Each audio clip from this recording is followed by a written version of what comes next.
और इस समय हमारे साथ एक्सक्लूसिवली बातचीत करने के लिए जुड़ रहे हैं केंद्रीय मंत्री अनुराग ठाकुर। अनुराग जी, आपका अभिनंदन है। चंद्रयान-3 को कामयाबी मिल गई है और पूरी दुनिया सेलिब्रेट कर रही है, लेकिन हमारे देश में होड़ की पॉलिटिक्स हो रही है, होड़ की राजनीति भी हो रही है। अमीश जी, पहले तो मैं आपको और आपके चैनल के माध्यम से करोड़ों भारतवासियों को चंद्रयान मिशन 3 की बहुत बहुत बधाई, जो इतना सफल, और सबसे बड़ी बात यह है, यह दुनिया का सबसे सस्ता और सबसे सफल चंद्रयान मिशन है। और ये मैं इसलिए कह रहा हूं कि इसकी लागत मात्र 613 करोड़ रुपया है, जबकि चंद्रयान 2 की भी लगभग 960 करोड़ थी। और अगर बाकी देशों की देखेंगे, अमेरिका, रशिया, चाइना की, तो इससे कई गुना ज़्यादा है। तो पहली बात तो ये कि सफल भी और सस्ता भी। और दूसरा, प्रधानमंत्री मोदी जी की सरकार आने के बाद अगर आप तुलना करेंगे पूर्व की यूपीए सरकार से, तो उस समय 1.2 मिशन साल के होते थे, आज 5.7 मिशन स्पेस सेक्टर में हम लोग कर रहे हैं। ये इसरो कर रही है, ये 4 गुना से ज़्यादा बढ़ा है। अगला, हमने 3300 करोड़ अब तक अपने स्पेस सेक्टर को ओपन करने से कमाए, जिसकी 90% कमाई ये मोदी जी की सरकार के 9 सालों के अंतर्गत हुई, स्पेस सेक्टर में हुई है। यही नहीं, पहले मंगलयान बहुत सफल हुआ, अब चंद्रयान बहुत सफल हुआ। 104 सैटेलाइट्स को एक ही गो में छोड़ने का काम भी भारत ने किया। तो वहीं पर देश के सैकड़ों युवाओं को वैज्ञानिक बनने का अवसर भी दिया। श्रीहरिकोटा के जहां द्वार बंद रहते थे बाकी लोगों के लिए, आज स्टार्टअप्स के लिए भी खोलने का कार्य हुआ है। ये कब हुआ? ये पिछले 9 वर्षों में हुआ, जब नरेंद्र मोदी जी की सरकार आई।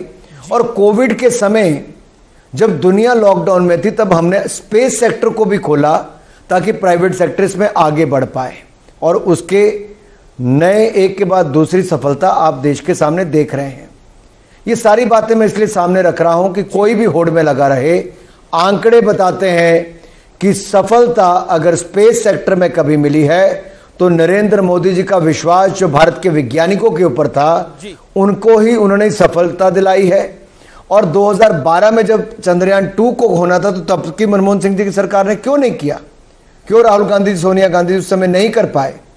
ये मैं सारी बातें इसलिए कह रहा हूं कि ये विलंब करते रहे। इनकी प्रायोरिटी कुछ और थी, हमारी प्रायोरिटी देश की उपलब्धियां और देश का स्पेस सेक्टर है। आपने बहुत इंटरेस्टिंग बात बताई कि ये बहुत कम बजट में गया है। मैं व्यूअर्स के लिए बता देता हूं कि बॉलीवुड की आदि पुरुष जितने पैसे में बनी है, उससे भी कम में बना है। हॉलीवुड की जो कई फिल्में बनती है, उससे भी कम पैसों में बना है चंद्रयान।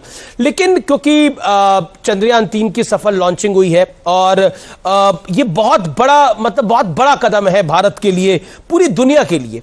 लेकिन महत्वपूर्ण बात यह है कि इस दौर में कांग्रेस इसको पंडित नेहरू, इंदिरा गांधी, उन सबके साथ जोड़ रही है। क्या आपको लगता है कि कहीं ना कहीं अभी तो हमारे चांद पे कदम भी नहीं पड़े थे और पॉलिटिक्स शुरू हो गई यहां पर? देखिए, कोई कुछ भी कहता रहे, देश के लोग बहुत समझदार हैं जी। 1969 में जब इसकी शुरुआत हुई, उससे लेके अब तक 89 लॉन्च मिशंस हुए, जहां पे सैटेलाइट्स को कैरी करके अंतरिक्ष में भेजा गया। 89, और इनमें से 47 जो है, 47, वो पिछले 9 वर्षों में नरेंद्र मोदी जी की सरकार के समय हुआ। तो देश समझ सकता है कि कब किसने कितना काम किया है। और प्राइवेट सेक्टर को तो इन्होंने कभी अवसर ही नहीं दिया, हमने अवसर दिया है। दूसरा, 2013-14 में 5,612 करोड़ रुपया बजट था यूपीए की सरकार में, जहां से बढ़ाकर हमने 12,544 करोड़ रुपया कर दिया है। ये लगभग 2.5 गुना ज्यादा है। अवसर भी ज्यादा दिए, लॉन्च 4 गुना ज्यादा कर दी, बजट लगभग 2.5 गुना ज्यादा कर दिया। और ये अपने आप में दिखाता है कि ये तो केवल ठप्पे लगवाने के लिए या शुरुआत करने के नाम पे शुरुआत करने के लिए ये काम करते थे। हमने उपलब्धियां हासिल करने का किया है। मंगलयान हो या चंद्रयान हो, दोनों सफल हुए। अब ये जो मानव को अंतरिक्ष में भेजने की बात है या सोलर मिशन की बात है, भारत केवल चंद्रयान तक नहीं रुक रहा जी, चंद्रयान मिशन तक नहीं रुक रहा। मोदी जी ने तो अगला लक्ष्य भी तय कर दिया है कि भारत को कहां जाना है। जी, लेकिन मल्लिकार्जुन खड़गे कांग्रेस पार्टी के अध्यक्ष हैं, वो इसरो का क्रेडिट भी पंडित नेहरू को दे रहे हैं। और क्या आपको लगता है कि इसमें गांधी परिवार की एंट्री, नेहरू की एंट्री, क्या आपको लगता है कि इस पूरे मूवमेंट को कहीं ना कहीं पॉलिटिकल बना देती है? क्योंकि बीजेपी अपनी तरफ से पोस्टर लगवा रही है, वो मोदी जी को क्रेडिट दे रही है। देखिए, एक बात तो मैं कहूंगा, हमने सबसे पहली लाइन कही कि देश के वैज्ञानिकों को और इस मिशन से जुड़े हर उस महानुभाव को जिसने अपना योगदान दिया है, छोटे से छोटा व्यक्ति का भी एक बहुत बड़ा योगदान इसमें है। और ऐसे बहुत सारे युवा साइंटिस्ट भी हैं जिन्होंने अपने जीवन की शुरुआत की है, बहुत सारी प्राइवेट कंपनीज भी जिन्होंने बहुत सारे कंपोनेंट्स बनाए हैं। इन सबको इसके लिए बहुत बहुत साधुवाद है। लेकिन देश में कुछ भी हो, जैसा कहते हैं ना कि हर चीज पे ठप्पा नेहरू गांधी परिवार ने अपना लगा रखा है, बोर्ड तो लगा ही दिया, काम कुछ हो ना हो, ऊपर नेहरू गांधी कहीं ना कहीं लिखा होना चाहिए, बाकी कुछ हो ना हो। तो ये तो इनकी मानसिकता हुए। तो आप इस पे ज्यादा चिंता मत करिए। देश के लोग बहुत बयान आ रहे हैं, अनुराग जी, चिंता नहीं, बयान आ रहे हैं। अभी लेटेस्ट बयान रॉबर्ट वाड्रा का है, वो कह रहे हैं नेहरू जी के विजन की देन है चंद्रयान। लेटेस्ट बयान उनका है, थोड़ी देर पहले का। न जाने कौन से सपने में सोचा होगा, लेकिन वो सपने ही देखते थे। ये मोदी सरकार है जो साकार करने का दम रखती है जी, यही अंतर है।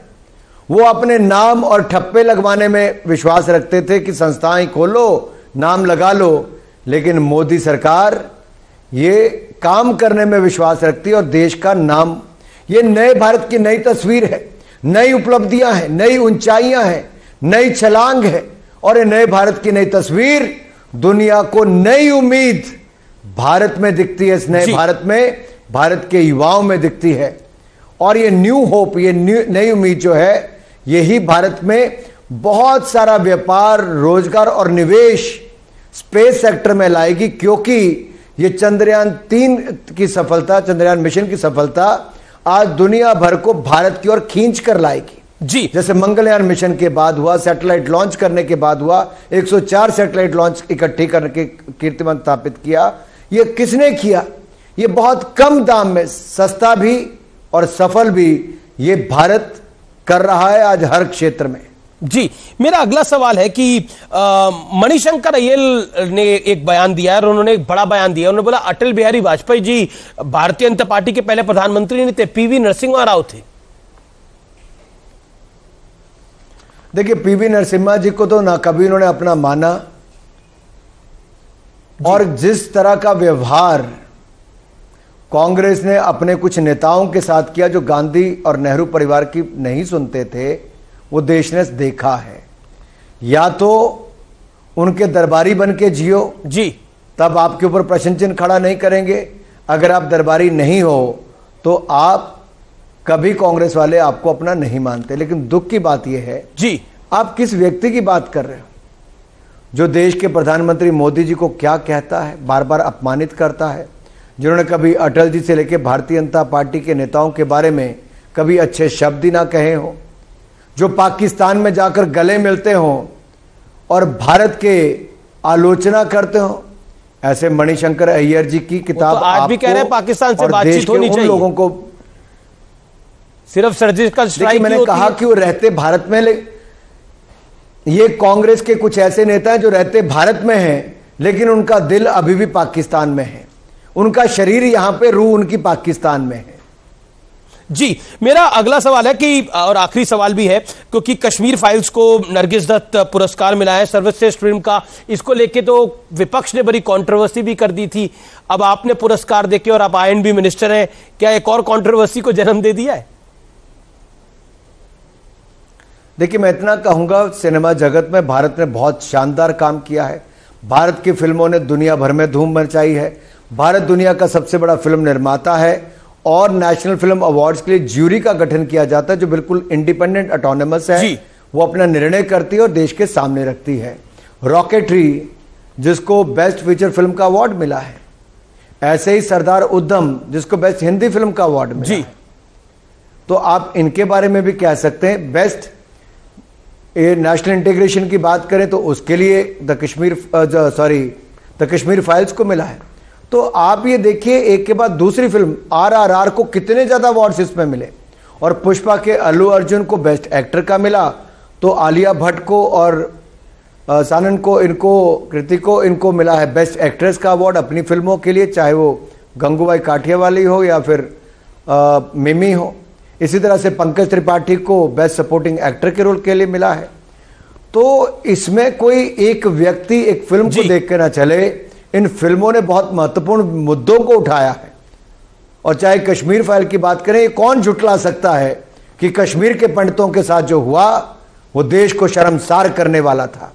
आज जो लोग मणिपुर की आवाज उठाते हैं, उठानी चाहिए, लेकिन जब कश्मीर में यह घटा था कश्मीरी पंडितों पर, तभी मूक दर्शक बन के बैठे रहे और वहां से हजारों परिवारों को पलायन करके देश के अलग अलग हिस्सों में जाकर बसना पड़ा, जिनके पास आज तक भी कई लोगों के पास बड़े शहरों में घर तक नहीं है। जी, कांग्रेस ने उसके लिए देश से माफी नहीं मांगी। जी, बहुत बहुत शुक्रिया अनुराग ठाकुर, आपका हमारे साथ जुड़ने के लिए, न्यूज़ 18 के साथ बात करने के लिए। Thank you so much.